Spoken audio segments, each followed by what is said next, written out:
इसी माह यानी कि अप्रैल में जेल से बाहर आ जाएंगे। तो दूसरी तरफ इमरान खान ने अभी भी अपना जो सियासी मौक़िफ़ है वो बहुत सख्त रखा हुआ है, उसमें कोई तब्दीली नहीं ला रहे हैं। पाकिस्तान तहरीक इंसाफ के कई रहनुमा इस उम्मीद का इजहार कर रहे हैं कि इमरान खान इसी महीने अप्रैल के महीने में ही जेल से बाहर आ जाएंगे। जो दो केसेस इस्लामाबाद हाई कोर्ट में है, इद्दत का केस, साइफर का केस, उसमें भी उनको बेल मिल जाएगी या वो केसेस ही खत्म हो जाएंगे। क्या आपको भी ऐसा ही लग रहा है कि आसानियां हैं? क्योंकि दूसरी तरफ इमरान खान मुसलसल हीट बढ़ा रहे हैं। कल भी उन्होंने सहाफियों से जब गुफ्तगू की अडियाला जेल में तो बहुत सख्त अल्फाज इस्तेमाल किए और कुछ खास लोगों का नाम लेके उन्होंने तनकीद की है उन पर। देखिए, ये जो वकील हजरात है ना, ये तो हमेशा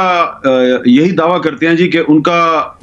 आदमी है, वो वकील यही कहेगा जी कि वो अनकरीब जो है वो रिलीज हो जाएंगे। लेकिन इमरान खान साहब जो है वो जेल में हैं और जेल में जो लोग उनको मिलते हैं या वो सहाफी जिनके साथ वो बातचीत करते हैं, तो उनके साथ अगर आप गुफ्तगू करें तो आपको ये पता चलता है कि इमरान खान साहब को ऐसी कोई उम्मीद नहीं है कि उनको इतनी जल्दी छोड़ दिया जाएगा। या तो उन्होंने इमरान खान को डील कर रहे हों या उन्होंने किसी के साथ कोई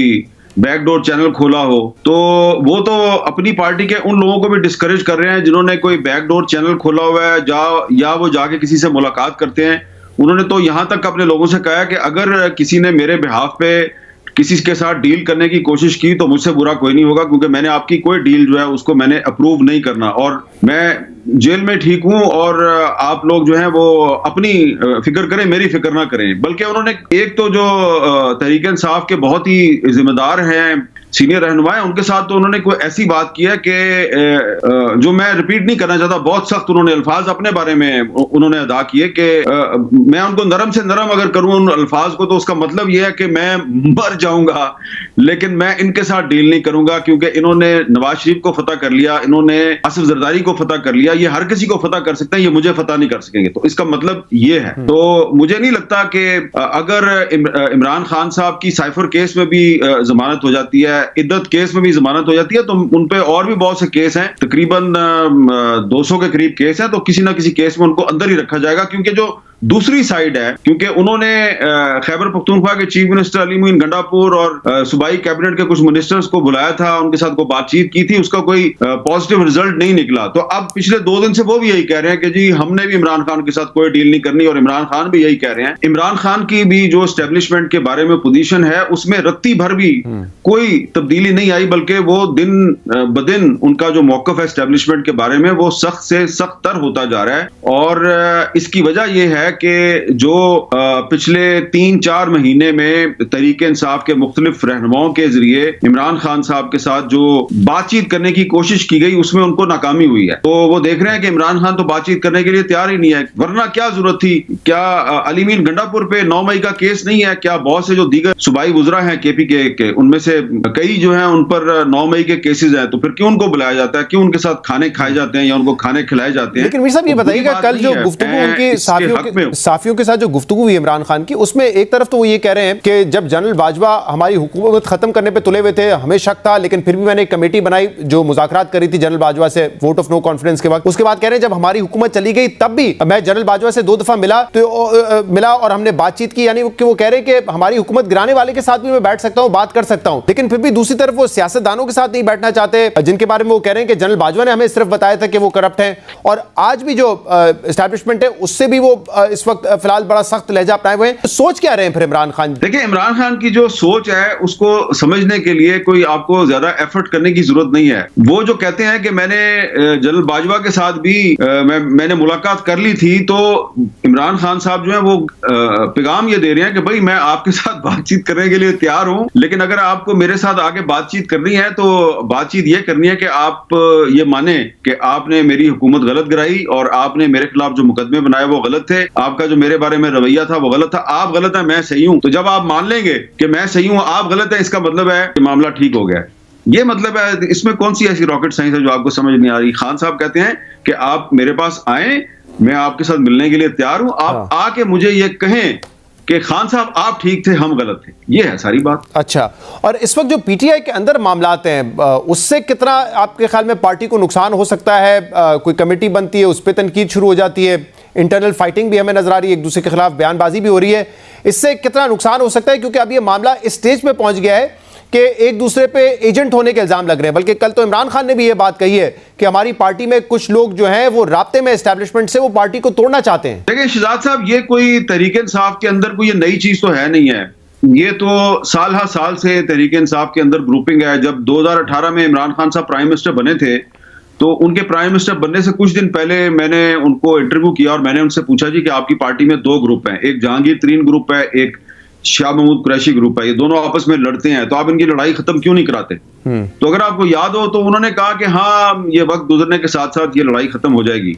लेकिन वो लड़ाई खत्म नहीं हुई और आज शाह महमूद कुरैशी साहब जो हैं वो जेल में हैं, इमरान खान के साथ हैं, और जहांगीर तरीन साहब जो हैं वो उन्होंने अपनी अलग से पार्टी बनाई थी और वो इलेक्शन हार गए और उनका रास्ता अब जुदा हो चुका है। तो ये अब इमरान खान साहब को 8 महीने हो गए हैं जेल में है वो, और उनके जो नाकदीन थे या वो लोग थे जो हमें कहते थे कि ये इमरान खान जो है ये तो 8 घंटे भी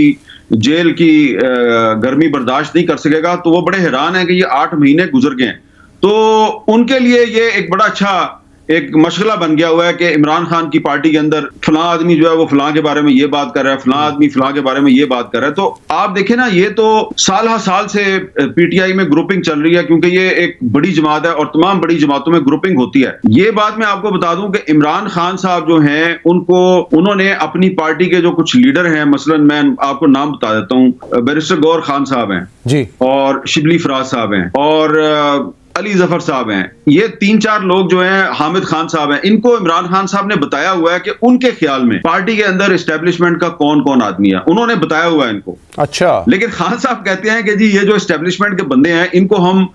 उठा के बाहर तो फेंक नहीं सकते, इनमें से कुछ ऐसे भी हैं जिन्होंने इलेक्शन लड़ा और वो इलेक्शन जीत भी गए हैं। तो अब खान साहब जो है उनके साथ खेल रहे हैं और उनको अपने साथ भी रखते हैं, फिर उनको अपने साथियों से जलील भी करवा रहे हैं। तो ये इमरान खान साहब जो है क्योंकि जेल में है, तो जेल में जो आदमी होता है उसको किसी ना किसी मशगले की जरूरत होती है। तो एक तरफ उनके जो मुखालफीन है वो ये